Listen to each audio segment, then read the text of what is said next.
Hello, and welcome to Gus McDoll Strategy and Tactics, and thank you to our subscribers. In this series, we use German missions from the game Firefight to illustrate World War II German tactics at the company level and below. In this campaign, we are playing through Operation Barbarossa as the Germans, with 9 battles over the course of June and July 1941. In this episode, first objective is Kulikova Ridge. Your first objective as part of the invasion of Russia is to capture the vital ridge at Kulikova before the enemy has a chance to dig in. The ridge at Kulikova dominates the surrounding countryside and gives whoever holds it a huge tactical advantage. In each battle, we conduct basic mission analysis, develop and analyse possible courses of action, then decide and execute the plan in real time, followed by lessons learned. Please remember to like the video, comment and subscribe for more great strategy and tactics content. And if you want to show your support with a donation, the links are in the description. This is a map of the battle space, overlain with terrain features in red. If you are interested, these maps are available in the game folder. A river wends its way through the hills south of Kulikova Ridge. Moving clockwise from 6 o'clock, the first bridge crosses the river south of Twin Peaks. The second bridge is to the east of Twin Peaks, and to the north is the spur jutting out from Kulikova Ridge. East of the spur, and nestled amongst the hills, is a small group of buildings in a collective farm. Running west to east, Kulikova Ridge dominates the surrounding countryside. South of the ridge is the third bridge over the river. Across the bridge, Wood Hill sits in a natural salient formed by the riverline. To its east is the fourth bridge, and to its south is the village of Kulikova. Further south of the village is a low hill. Anyone on the ridge can see and fire across the whole area, except for the reverse slopes of Wood Hill and Low Hill. Also hidden from view is the reverse slope of Twin Peaks and Bridge Number 1. The reverse slopes provide cover from observation and direct fire, as well as some concealment. But all approaches to the ridge must cross open ground. The river is a natural obstacle, as any movement north must cross one or more of the 4 bridges. Key terrain includes each of the 4 bridges crossing the river, the high points on Kulikova Ridge, and Wood Hill, which controls Kulikova and movement across 3 of the 4 bridges. The terrain suggests 2 main axes of advance, from the southeast through Kulikova and Wood Hill, and from there to the eastern end of the ridge, or from the southwest, over Twin Peaks and up the spur to the western end of the ridge. Reconnaissance tells me to expect a Russian infantry platoon consisting of 3 infantry squads with machine gun and mortar detachments. It is likely they are reinforced with anti-tank guns and light tanks. The Soviets are almost certain to take advantage of the high ground along Kulikova Ridge and the natural obstacle created by the river. Key to their defence could be their ability to control access to the crossing points, marked here with dotted circles. Soviet tanks, anti-tank guns and machine guns might be sighted on the high ground with overlapping fields of fire overlooking the 2nd, 3rd and 4th bridges. Infantry could take 1 up 2 back positions on the spur, the ridge and Wood Hill. These squads would be ready to fire at infantry advancing over open ground. This could leave Twin Peaks and the first bridge undefended, so the Soviets could put tanks in this area, as well as artillery fire on the bridge, with the infantry on the spur in reserve. Under my command is a German Panzergrenadier company. The tank platoon consists of a pair of light Panzer 35 and 38T Ausführung C, a pair of Panzer 3 Ausführung F, and a Panzer 4 Ausführung E. The infantry platoon consists of a Sonderkraftfahrzeug 251 and 4 infantry sections, supported by an anti-tank rifle and a medium mortar. The company has been reinforced with reconnaissance elements, a Sonderkraftfahrzeug 222 and a 231. I also have on-call artillery with high explosive and smoke rounds. One option for the Germans is to attack from the southeast. The reconnaissance Sonderkraftfahrzeug and Panzer IV would move to Twin Peaks to detect and identify Soviet units and engage them with artillery or direct fire where possible. This effort would distract the Soviets as to the actual axis of advance. The remaining 2 pairs of panzers would move to a support by fire position on Low Hill. The infantry would then assault forward over Low Hill and take the village of Kulikova, From there, they would take Wood Hill and the Panzers would move up to their next support by fire position. Depending on the tactical situation, the infantry would then either conduct a frontal assault screened by smoke over the third bridge to seize the collective farm, or a right flanking assault over the fourth bridge using the woods for concealment. Then they would seize Kulikova Ridge. This plan has the advantage of a clear axis of attack and makes use of terrain and supporting weapons. However, I am worried about the salient formed by the river around Wood Hill. It is vulnerable to fire from the ridge and spur, especially when moving across open ground to cross the third bridge. Another option is for the Germans to attack from the southwest. The reconnaissance Sonderkraftfahrzeug and Panzer IV would move to Low Hill to detect and identify Soviet units and engage them with artillery or direct fire where possible. Again, this effort would distract the Soviets as to the actual axis of advance. The remaining two pairs of Panzers would cross Bridge Number 1 and move to a support by fire position on Twin Peaks. The infantry would also cross Bridge Number 1, terrain shielded from enemy observation. The infantry would then commence the assault, cross open ground under a smoke screen, and seize the spur. Using the reverse slope as cover, the infantry would follow the ridgeline around to the east and take Kulikova Ridge from a flank. This plan removes the requirement to cross a bridge under fire and dislocates the best Soviet defensive positions by ensuring they cannot observe most of the attack. Overall, this plan makes better use of terrain and supporting weapons and allows the Germans to fully exploit any weakness discovered in the enemy. Coordination with other weapons. Infantry brings the final decision in combat. All other arms have the mission of supporting the infantry. The infantry itself carefully coordinates its light and heavy supporting weapons. As the infantry presses forward in the attack, in addition to coordinating its own weapons, it must make skillful use of the terrain and supporting weapons and must fully exploit any weakness discovered in the enemy. Achtung! And this is the battle space. Wood Hill, the farm, and Kulikova Ridge, our objective. Let's review our forces using the information panel on the bottom right of the screen. This shows soldier statistics and vehicle controls. Unit 1 is a Sonderkraftfahrzeug 251x1 Ausführung B. This is a Schützenpanzer, or armoured personnel carrier. It is equipped with an MG-34 machine gun. It is commanded by Oberleutnant Langer.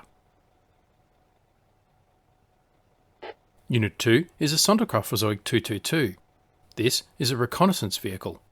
It is equipped with a 2 cm Kampfwagenkanon 30 L55 gun and MG-34 machine gun. It is commanded by Lieutenant Martens. Unit 3 is a Sonderkraftfahrzeug 231. This is also a reconnaissance vehicle. It is equipped with a 2 cm Kampfwagenkanon 30 L55 gun and MG-34 machine gun.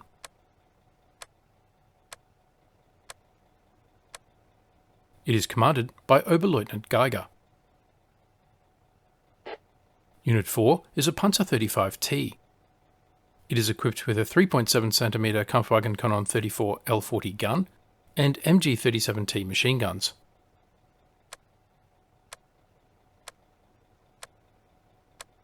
It is commanded by Lieutenant Ahrens. Unit 5 is a Panzer 38T Ausführung C. It is equipped with a 3.7 cm Kampfwagenkanon 38 L47.8 gun and MG-37T machine guns.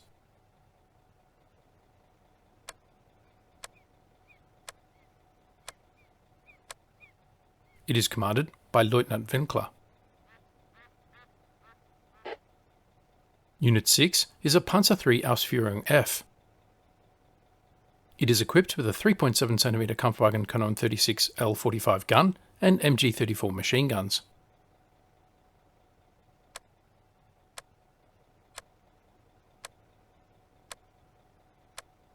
It is commanded by Unteroffizier Naumann.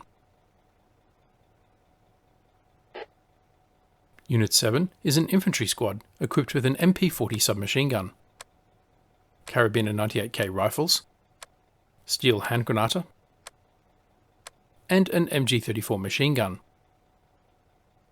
It is commanded by Unteroffizier Berg.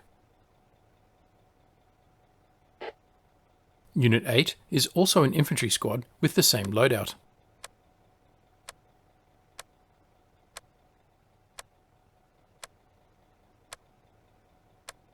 It is commanded by Unteroffizier Hamann.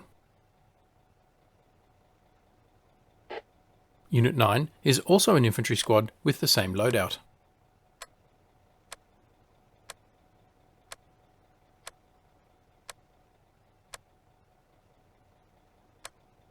It is commanded by Lieutenant Hess. Unit 10 is also an infantry squad with the same loadout.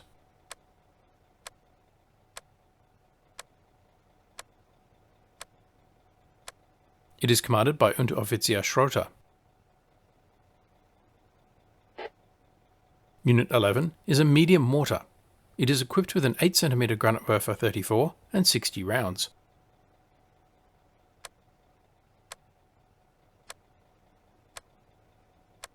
It is commanded by Grenadier Cole. Unit 12 is an anti-tank rifle team. It is equipped with a Panzerbuchs 39 anti-tank rifle. It is commanded by Sondergrenadier Gerlach. Now, let's position the troops for battle. Remember, the reconnaissance elements will move to Low Hill.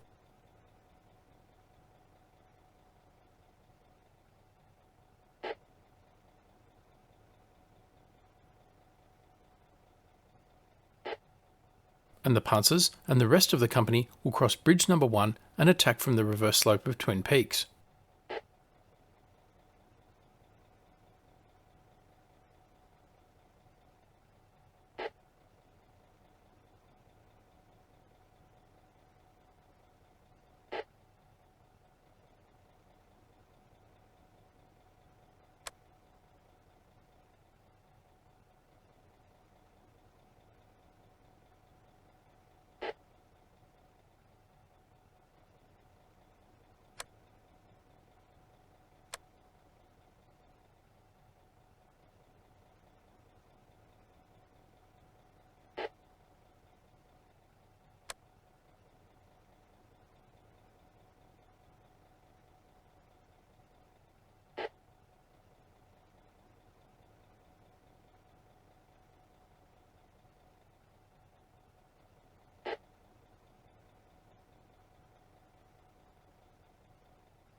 Finally, we have artillery, 16 rounds of high explosive and 16 rounds of smoke.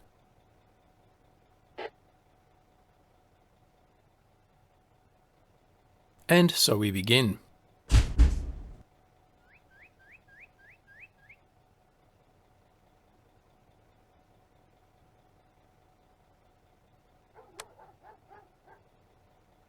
No immediate sign of the Soviet defenders.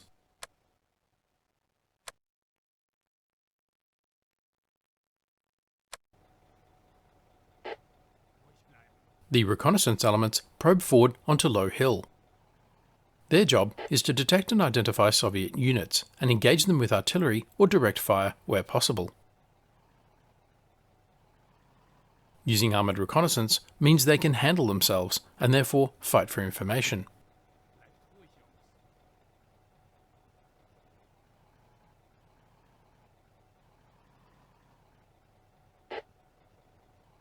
And the Panzer III gives the detachment that little bit of extra punch.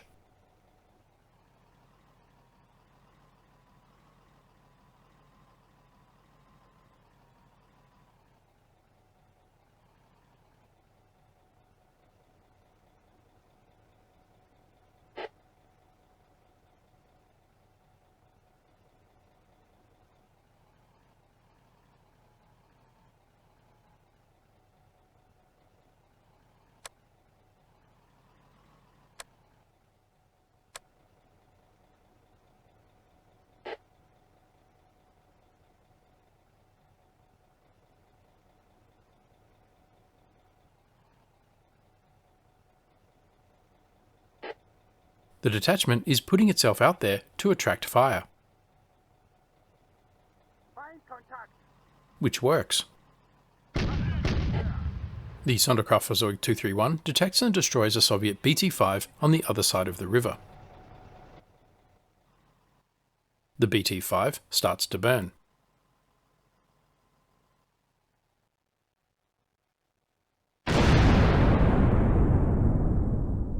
And cooks off.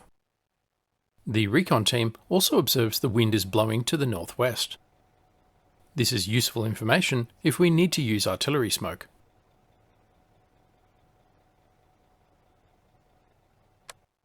No sign of the Soviets. Lieutenant Ahrens moves up to Twin Peaks.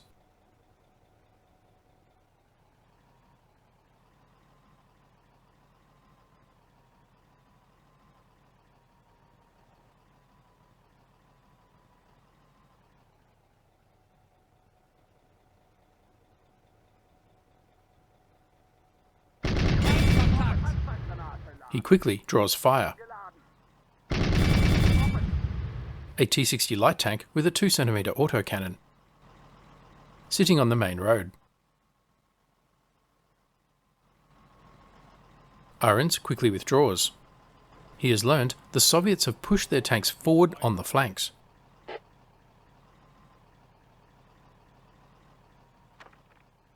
Lieutenant Winkler now moves his Panzer 38T around the base of Twin Peaks to get a shot on the T-60. And Gerlach's anti-tank rifle moves up to the top of the hill to deal with the T-60.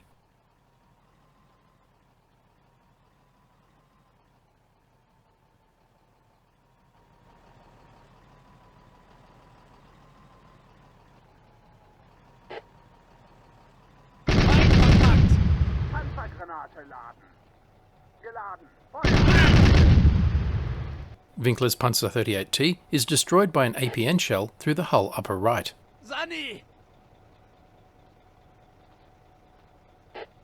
Jacob and Bernd are killed.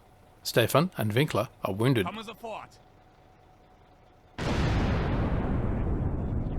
The wounded crew bail out from the burning tank, just in time as the tank brews up.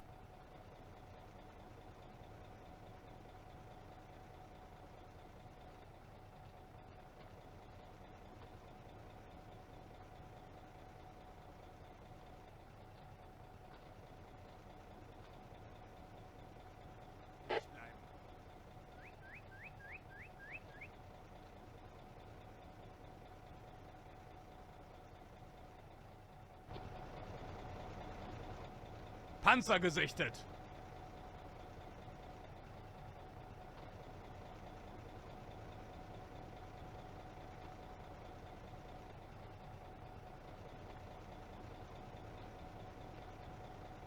Bleibt ruhig,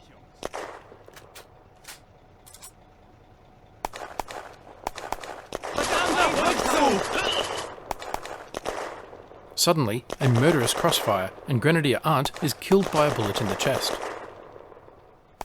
Gerlach beats a hasty retreat, pursued by bullets from Soviet infantry in the woods to the northeast.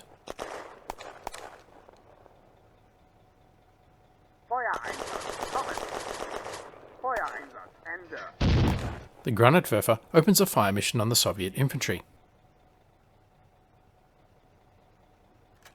They are sitting on the flank of the planned German infantry attack and need to be dealt with before the attack can begin.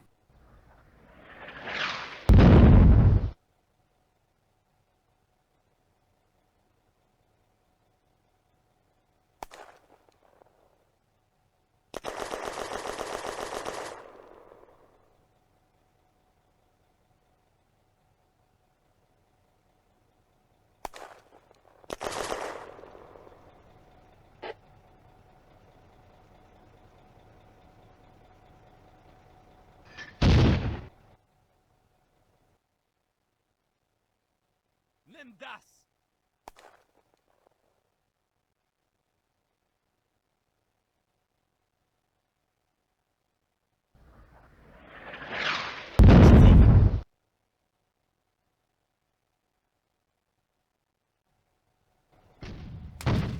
Fire! From the ridgeline. Probably an anti-tank gun.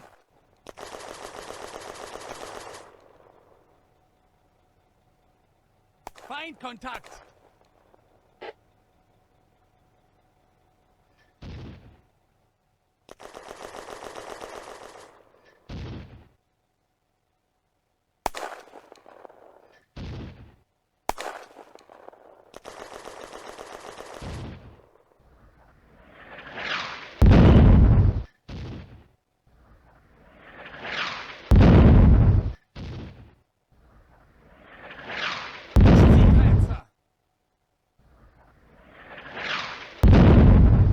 Good effect from the mortar rounds.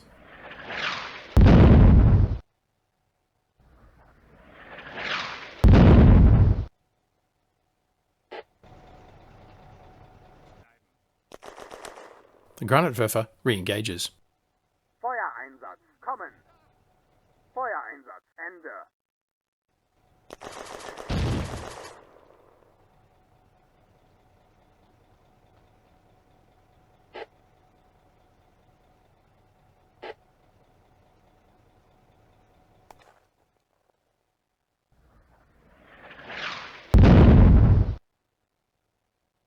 Gerlach's heart rate is right up there. Understandable, as he has just seen his offsider shot dead in front of him.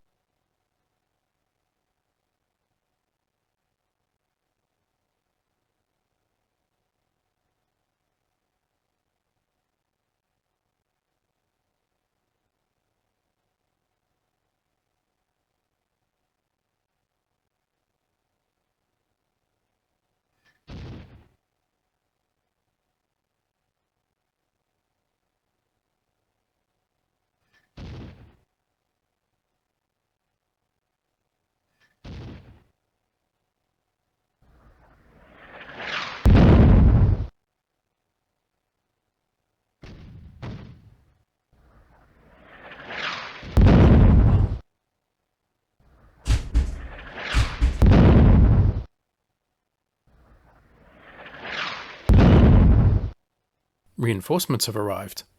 The rest of the tanks.